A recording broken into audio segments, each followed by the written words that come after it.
पता है हम कितने साल किराए पे पड़े रहे, कहीं यहाँ कहीं वहाँ। मेरे पास पैसे भी नहीं होते थे किराया देने के, लेकिन मैंने केवल सुख चैन के लिए कि तुम्हें कोई कलेश ना हो, टेंशन ना हो, और तुमने भी मेरा साथ दिया। फिर हमने कैसे करके ये घर बनवाया, किन परिस्थिति में बनवाया, या इस घर का एक एक सामान तुम अच्छे जानती हो कैसे करके बनाया। और उस परिवार को, उस घर को छोड़ कर जाना पड़े तो तुम अपना ख्याल रखना। और मैं तुम्हें बार बार टोकने के लिए रहूंगा भी नहीं। अपनी शुगर का ध्यान रखना, दवाई टाइम से खाना, चावल और आलू तो बिल्कुल मत खाना, पानी खूब पीना, दोपहर में हल्का हल्का कुछ खाना पीना खा लिया करना। और मुझे पता है तुम्हें अकेले चाय पीने में अच्छा नहीं लगता या बनाती नहीं हो, पर अब अकेले चाय पीने की आदत डाल लेना। और लड़कों को ज़्यादा छेड़ना मत, कुछ कहें तो सुन लेना, बहुओं की या रिश्तेदार कोई बात हो, ज़्यादा टेंशन मत लेना। और रात को जल्दी सो जाया करना, तुम्हारी नींद पूरी नहीं होती है तो बहुत परेशान रहती हो। और दोपहर में आराम कर लिया करना। अपना दिल टीवी वीडियो वगैरह में देखने में लगाना, और ज़्यादा रोना मत, तुम्हारे आंखों में लेंस पड़े हुए हैं। मैंने जो भी कमाया, मैंने कोशिश की कि तुम्हारी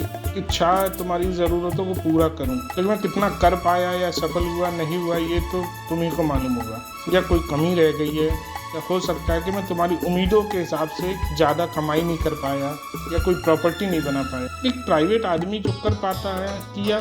मैंने 3-4 बार अपना बीमा भी कराया, लेकिन कुछ नहीं हो पाया। मैं भगवान से तुम्हारी खुशी और सुखी शांति के लिए कामना करूँगा। जब कोई लड़की शादी होकर अपने घर जाती है तो शुरू में उसे मायके की बहुत याद आती है, रोती है, उसका बिल्कुल दिल नहीं लगता। लेकिन धीरे धीरे वहाँ के माहौल में ढल के और सामान्य हो जाता है और सब ठीक हो जाता है। तुमने अपनी मम्मी पापा की मौत को झेला है और फिर अपने आप को कैसे संभाला है, ठीक वैसे ही अपने आप को संभाल लेना। कुछ दिन संभाल लेना, फिर अपने आप सब कुछ सही हो जाएगा और तुम्हें आदत हो जाएगी। और तुम तो बहादुर हो ना। मेरा मोबाइल रीसेट कर देना, मेरे फोटो सब डिलीट कर देना, मेरे कपड़े किसी को दे देना या फेंक देना। देखोगी तो बार बार तुम्हें याद आएगी। और बच्चे मेरे दोनों टैलेंटेड हैं, मुझे पूरा भरोसा है वो जिंदगी में कुछ अच्छा करेंगे, सफल होंगे और नाम रोशन करके दिखाएंगे। लड़ाइयाँ हर पति पत्नी में होती हैं, मैं कुछ ज़्यादा ही गुस्सा करता हूँ, लेकिन मैंने मेरी जिंदगी में जो भी गलतियाँ की उस सब के लिए मैं माफ़ी मांगता हूँ। और मैंने कभी कोई बात तुम्हें पैसे की या किसी चीज़ की छुपाई नहीं है, सब सच बताया है। और मेरी ज़िंदगी में आने के लिए, मेरा परिवार बनाने के लिए, मेरा घर सजाने के लिए तुम्हारा बहुत बहुत धन्यवाद। अपने भाइयों से और सबसे रिश्ते बना के रखना, हमेशा खुश रहना।